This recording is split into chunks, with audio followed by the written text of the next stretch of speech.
Kamusta mga kabayabas? Sa video na ito ay tuturuan ko kayo step by step kung paano ba mag-troubleshoot ng motor na hindi gumagana ang charging system.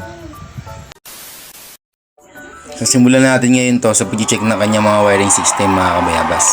Gagamit lang tayo ng analog tester kasi drain na yung battery niya, so hindi natin matigamit yung ating test light sa ngayon. Ayan. So sinet ko na siya sa ohms. Check lang natin yung continuity kung may marireadings yung ating tester. Analog lang nga pala itong gagamitin natin mga kabayabas. Tingnan lang natin kung may mga putol yung wires nito para malaman natin kung ba't hindi siya nag-charge. So yun, pumapalo naman mga kabayabas. Sine-check ko dito nga pala mga kabayabas yung kanyang, dahil naka full wave naman to mga kabayabas, so ang nakalagay dito sa wiring color nito is yellow and pink.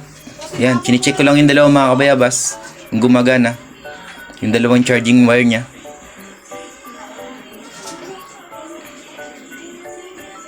Yan, pumapalo naman mga kabayabas, maayos naman. Ngayon i-check naman natin yung kanyang ground. Tingnan natin kung may ground ba siyang lalabas mga kabayabas. Lagyan natin yung isang test clip natin dito sa ating ground wire. Yan, check natin. Yan, pumapalo, may ground. May tumatakbong ground doon sa ating test wire. Ngayon, check natin dito sa ground nito, papunta ng regulator. Okay naman mga kabayabas. Pumapalo naman ng maayos. Sabihin, okay yung wiring system papunta ng kanyang regulator mga kabayabas na nanggagaling doon sa stator. So ngayon, gamit na tayo ng test light dito. Testingin naman natin yung kanyang stator. Yan. Yung isang clip, lagyan lang natin dyan. Kahit alin dyan sa dalawang wire na yan, sa yellow or sa pink. Pag umilaw yan, sabihin good yung ating stator. Yan, kamay-kamay na yun. Umilaw mga kabayabas, kita nyo naman. Sabihin good yung ating stator. Ngayon sa pangalawang pag-test naman, ilagay natin sa body ground yung ating test clip, then isa dito sa dalawang wire kahit saan dyan. Pag umilaw yan mga kabayabas, sabihin grounded na yung ating stator. Kaya ngayon mga kabayabas, babaklasin na natin yung kanyang regulator. Dahil sa hinala ko, siguradong ito na sira nito mga kabayabas. Kakalasin ko na to gamit ang socket wrench na 8mm. Dalawa yan mga kabayabas, kalasin lang natin para mapalitan natin. Bibili tayo nito. Sana hindi pa sarado yung shop na bibilihan natin ito, kasi mahirap maghanap ng regulator na di huwa mga kabayabas. Di huwa kasi yung nakakabit dito, so yun yung bala kong ikabit dito. Tsaka malakas talaga mag-charge ng di huwa mga kabayabas. So ayan, nabaklas na natin. Punta na tayo ng shop. Sana bukas pa, magagabi na kasi mga kabayabas. Ayan. Alright mga kabayabas, ngayon nandito na tayo sa shop. Yun, bukas pa mga kabayabas, makakabili pa tayo dito ng regulator. Kailangan kasi nung may-ari bukas. Ayan mga kabayabas, pinicturan ko na. Ayan. Okay mga kabayabas, ngayon nandito na tayo ulit. Kakabitan natin itong bagong Lihua rectifier full wave 5 pin mga kabayabas. Ayan, putulin na natin dulo kasi hindi na natin kailangan yan. Iba kasi yung sakit nito mga kabayabas, compare mo dito sa nakakabit sa kanya. Replacement na rin kasi to, hindi ko masasabi kung original tong nabili natin. Pero sa mga kinabit ko na ganito mga kabayabas is okay pa naman, wala pa naman sisira sa mga kinabitan ko ng ganitong klase ng regulator. Maganda kasi mag-charge to mga kabayabas. Kung gusto nyo magpa-full wave, ito gamitin nyo. Mas malakas talaga, umaabot siya ng 15 volts pag hindi kayo gumagamit ng mga accessory lights. So yan. Tsaka nga pala mga kabayabas, yung kaputol nung ating nasirang regulator is ikakabit natin ulit yun. Puputulin ko lang yung socket. Kukunin ko lang yung socket nun mga kabayabas, kasi maganda yung socket na nakakabit dun. Yung pinaka female niya, yung kasama nung male na galing ng accessory ng ating wire harness. Yan, kailangan natin mga kabayabas. Ito, puputulin ko na mga kabayabas. Kesa magputol-putol pa ako dun sa galing sa ano niya, harness wire niya. Ang pangit, dudumi. Kaya ito, para Plug and play pa rin siya mga kabayabas. Pero magandang klase naman to. Hindi nag-aasin tong kanyang socket na stock. Kaya mas maganda kung magpapalit kayo, huwag niyo itatapon. Huwag niyo huwag niyo papayag na hindi kakabit pag nagpakabit kinat sa ibang mga nagre-rewire. Kasi magandang klase to. Mahirap maghanap ng mga original na mga socket nito mga kabayabas.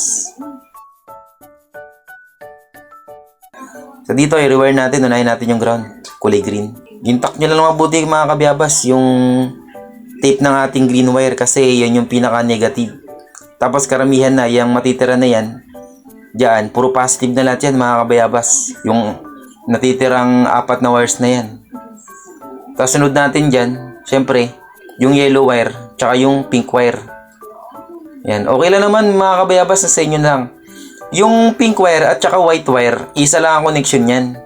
Tapos dito nang galing naman ng stator nitong motor na Euro na to, yung yellow wire at saka yung pink wire niya, parehas lang din yan mga kabayabas, isa lang din ang pinanggalingan yan. Kahit magkapalit, walang problema. So yan, ngayon yung yellow wire naman ikabit natin papunta dun sa kanyang pink. Yan yung pink wire na yan mga kabayabas. Ganun lang mga kabayabas, napakadali lang. Minsan naman mga kabayabas, yung mga bibili yung regulator is white naman, tapos pink. Hindi na rin pare-parehas mga kabayabas eh. Minsan yellow wire, minsan dalawa yung yellow niya. Pero isa lang yun mga kabayabas. Huwag kayo malilito. Ang mahalaga lang talaga dyan, ang hindi nagbabago dito sa kulay nito mga kabayabas sa mga regulator is yung kanyang positive na papunta ng charging ng battery. Red lagi yan. Tapos, yung kanyang negative, automatic lang na kulay green. Tapos yung papunta naman ng accessory wire is black. Yan lang tatlo na yan mga kabayabas, hindi binabago yung color coding yan. Nagkakatalo lang lagi doon sa charging system na dalawang kulay. Minsan pink, minsan white, minsan yellow. Minsan dalawang yellow. Ganda lang mga kabayabas, kaya huwag kayo malito. Minsan naman yung mabibili nyong akmang-akma doon sa color coding ng ginagawa nyo. So, ganun lang. I-color coding nyo lang, okay na yun. Wala na kayong babaguhin doon. Parang plug and play na lang yun mga kabayabas. Yan. Dito, madali lang din naman mga kabayabas kasi binalik natin yung dating socket niya. So, wala na tayong ibang kukunin na wire dyan. Kasi kadalasan yung mga pinupull wave ko na hindi naka-pull wave, ipo-pull wave mo yun. Tapos, yung black wire, ilalagay mo siya sa accessory line ng susian para mas maganda. Doon mo siya ilalagay mga kabayabas. Pero dito, andiyan na mismo yung kakabitan. Yan. Tatapat mo lang. Tapos, pagsamahin mo lang siya. Ayan, ayusin lang yung ayos ng wire para intact na intact yung power na papasok dyan. Hindi maglulose connection yan. Ayan. Yan, ganyan lang mga kabayabas. Pakadali lang. Pagkatapos nito, sasalpak na lang natin doon. Ibabalik na natin.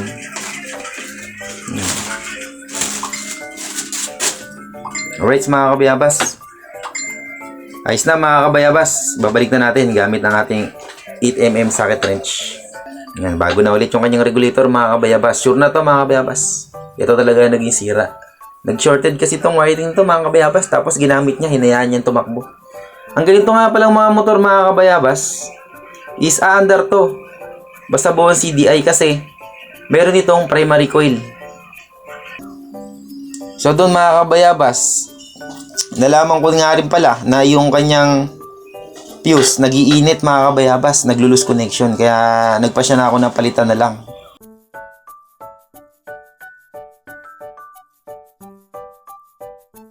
Ilibre na natin to kay kaibigan sa ating customer. 15 amperes yung fuse nito mga kabayabas. Ginagamit to sa mga truck or sa mga kotse. Mas matibay ito kasi makapal yung wire nito. Yan, inaayos ko lang dito para mas safe na rin mga kabayabas. Yan, ngayon testing natin. Ayan, nakita nyo mga kabayabas, yan, umiilaw na. Dito pinapandar ko tong motor. Ayan, may gasolina pa naman yung carb nito. Ayan, working na siya mga kabayabas. Nag-charge na tong motor ulit. Sabihin na damage talaga yung kanyang rectifier mga kabayabas. Naging grounded to mga kabayabas eh. Pero nahanap ko na rin yung grounded nito. Galing dun sa wire na papunta ng kanyang starter motor mga kabayabas. Nasugat yon, dumikit doon sa body ground mga kabayabas. Tapos nahayaan nung may-ari. Ito, dinamage. Buti walang ibang dinamage. Yung rectifier lang ang bumigay. Itignan ko yung rectifier niya kung okay pa talaga. Kaso wala na, sira na talaga mga kabayabas. Hindi talaga siya gumagana mga kabayabas. Hindi na siya naglalabas ng voltahe dun sa red wire pag tinetesting mo siya. Hindi ko lang kung shorted to o may bumigay na sa loob na naputol.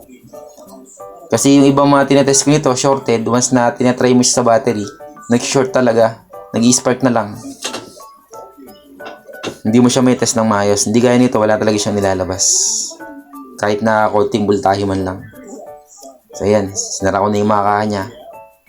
Tapos ibabalik ko na tong kanyang tangkay mga kabayabas. Alright. Balikan na lang mga kabayabas kasi okay naman na to. Bali, test na lang. Nilagay ko na rin yung battery niya. Itetest na lang natin kung magcha-charge ito. Pag nag-charge to kahit mga 50% mga kabayabas, tatanggalin ko to kasi i-charge ko yung battery niya. May charger naman tayo sa bahay. Tapos bukas na umaga natin ikakabit. Tsaka yung battery niya parang na-drain talaga. Tapos yung tubig niya na halos natuyo na yung 4 na butas. Kaya lalagyan ko na rin ng tubig ng baterya para bumalik sa dati. Kasi 2 months pa lang naman tong battery nito mga kabayabas. Sayang naman kung masisira, di ba? Subukan natin munang isalba para makatipid-tipid naman yung customer. Ayan mga kabayabas, setup na yan. Right, ayan mga kabayabas, kita nyo naman umiilaw na. So tetestingin muna na to ng tropa natin.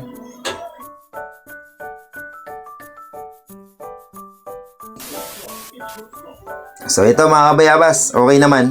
Nag-charge naman ng 50%. Kaya dito, inuwi ko na sa bahay tapos chinarge ko na yung battery niya. Nilagyan ko na rin ng tubig yan mga kabayabas. Yan. Ang gamit ko nga palang charge dito is Anjing. Nabili ko lang to sa online shop. Ayan mga kabayabas, kung nakikita nyo. Yan. Pwede siya 24 volts, pwede rin sa 12 volts. Yan. Dalawa nga pala yung function nito mga kabayabas. Pwede siyang manual. Wala siyang limit. Charge lang siya ng charge. Kung gusto niyo naman, pwede niyo siyang i-automatic. Once na full charge na yung battery, titigil na yun. Hanggang saan. Pero pag malalaki yung battery kasi mga kabayabas, gaya ng battery ko sa tricycle NS40, kapag tumigil siya sa automatic, minamanual ko pa siya. Para mas may charge niya pa ng gusto. Mas malakas yung karga niya. Abot talaga siya ng 13 volts. So, charge ko lang to kahit mga 1 hour siguro. Okay na to mga kabayabas. Yan. Tapos bukas, kakabay ko na lang sa tricycle niya. Okay na yan. Yun lang mga kabayabas. Kung nagustuhan nyo tong video na to, ay subscribe nyo na rin yung ating channel mga kabayabas. Na Kabayabas Vlog. And then, hit nyo na rin ang notification bell para maging updated kayo sa mga susunod ko pang mga video. Yun lang mga kabayabas. Salamat at God bless sa inyo.